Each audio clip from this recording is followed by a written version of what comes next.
everyone, Eleanor's back. I just wanted to talk to you today about habits. That's something that is, we are as human beings, we are really habit animals. We like to do things that we are familiar with doing. Therefore, it's also very hard to break bad habits and it's hard to create new habits.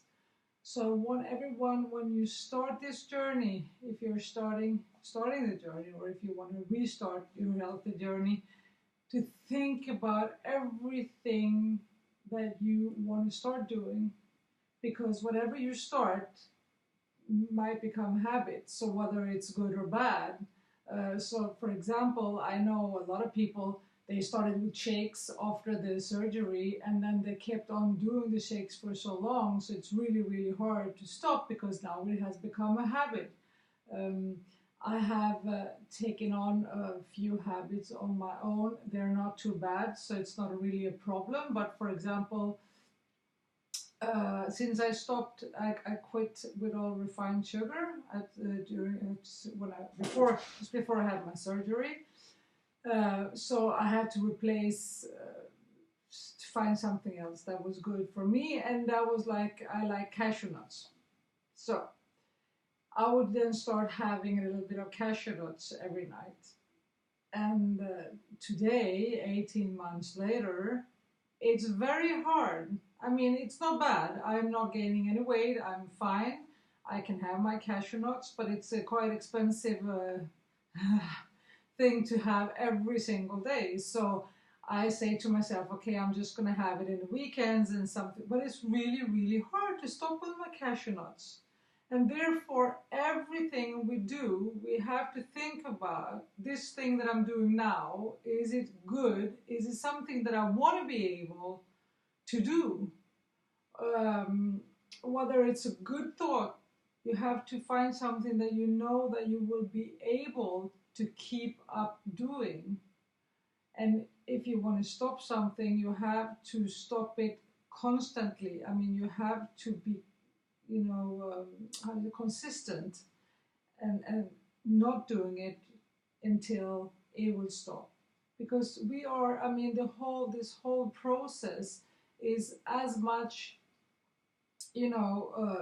physical part with, with the stomach, we cannot eat as much and so on and so forth, but it's extremely much a mental journey, because suddenly we have to reprogram our brains, we have to think differently, we have to relearn how are we supposed to cope, how are we supposed to cope with issues in life without turning to food.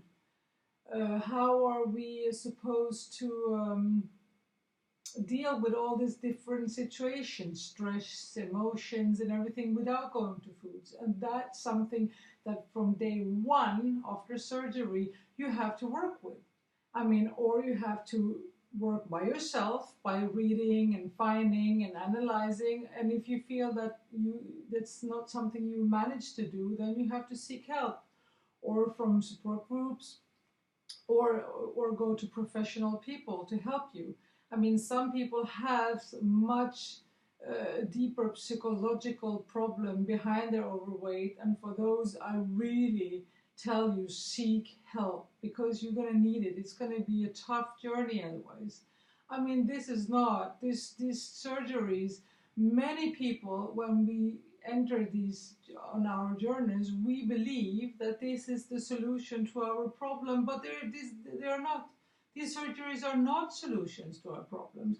They are a tool that will help us while we fix our problem, but we have to fix the problem. We have to find the reason to why we were overweight and what our problem. And everyone has, some people have medical issues, but I've seen that a lot, I would nearly say mostly, but a lot of people who end up being big is because they're addicted to sugar and carbs. And if you are, forget moderation. You as an addict, you cannot do moderation. So when people, they have the surgery and then they are all happy because they can eat just a little bit and they'll be satisfied. Yeah, that's honeymoon, first year, maybe it's 2 years. and then you'll be back in the struggle. So you have to find for each person, and you have to admit for yourself. There's so many people out there who are addicts, sugar addicts, and they don't want to admit it. They will say, yes, I just love food, I like to live, and I don't want to deprive myself, I want to be like every other. Yeah, I understand. I mean, me too, but the fact is, I am a sugar addict and I have to live up to it. I have to take responsibility for myself. I mean, if I was an alcoholic, I would seek treatment for my addiction. If I was a drug addict, you wanted me to seek help for my addiction. Now I'm a sugar addict. I have to take care of that addiction as well. And so every little thing we do, we have to think about what is it we do, and is this something? I mean, if you're going to start, for example, how many of you have never had uh, lollipops things before surgery, or jello, and now you cannot have one day without it because you get used to taking them after surgery. So everything you take, make sure it's something that's good, that you're going to be able to stick with, and not something bad, because it's so easy to put on bad habits. Really, really easy. I mean, the thing is, when you stop with sugar, in my case, I stopped with sugar, the sugar cravings will go away.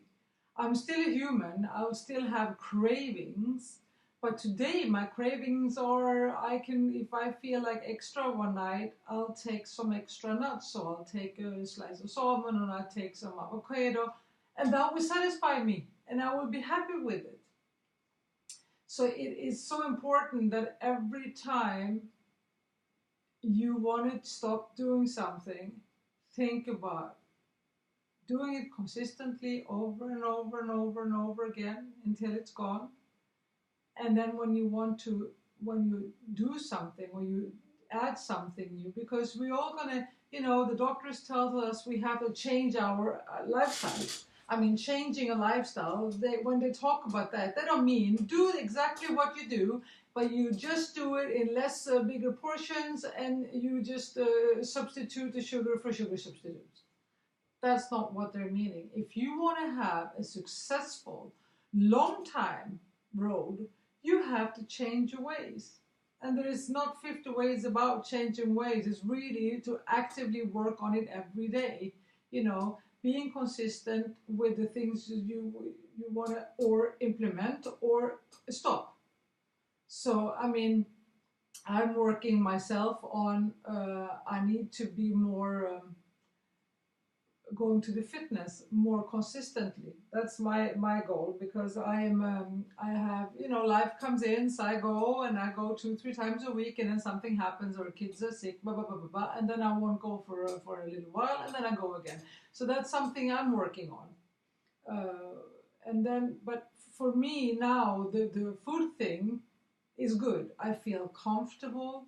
I don't feel I past that thing. I mean, now it's very natural for me now. Taking a piece of candy would be like, taking some hard drug or something. It's not even in my mind. It's not even, it's unthinkable in my mind. It has become. I have small children, so we have candy at home, and now it comes Halloween. We have Halloween candies, that I'm supposed to give out to other children. But it would never, in my wildest imagination, would I think of having some. And it's funny, because I was actually surprised the other day. We had a dinner home with a lot of guests, and it was really good food, and I enjoyed the dinner, and we had dessert afterwards with ice cream and so on and so forth. The fact that I didn't have any of the dessert, because I'm not eating sugar, didn't bother me at all. The only thing that bothered me that night, it was that I was full so fast that I couldn't enjoy more of the salad, or more of the meat, or more of the vegetables. And I mean, you're talking to the biggest sugar monster since I was tiny. I always loved sugar, and never, never in a million years did I imagine that there was a way out, that there was a way out from the sugar addiction. I never thought it. I always, I had just come to a point in my life that I thought, well, this is it. This I'm going to be like this forever because nothing works. I will do a diet and I lose weight and I gain weight and I lose weight and I gain weight. And I was so tired of it. And then when I heard about the surgery, I said, there, maybe that can be a solution. But very, very quickly did I realize that that's not a solution either. It's a great help. He helped me tremendously. I mean, in 1 year, less than a year, I have lost more than 100% of my overweight. And without any particular effort, focusing on my diet, on my habits. And that's the main focus, being active with children, going for walks, bicycle, and so on and so forth. Not going to the fitness, waited for a year before I started working out. But habits. I cannot, talk about it enough for you to get it. It's so important. Every little choice you do every single day makes a huge difference. So just think about that when you start, when you start saying, okay, I'm going to buy this, I'm going to do this. Think about, is this something that I want to create a habit? Is this something that I want to continue doing for a long while? And, good luck on your journeys. But remember that it's not only willpower. For a lot of us, we are addicted. If you're addicted, you have to get extra help for that. You cannot think that you can just beat the addiction with your mind. It's impossible. Anyway, so I said that, and if you want to hear more about me talking about sugar addiction and all the different things about the addiction, you can just look at my channel. And I hope you have a great day. See you soon. Bye.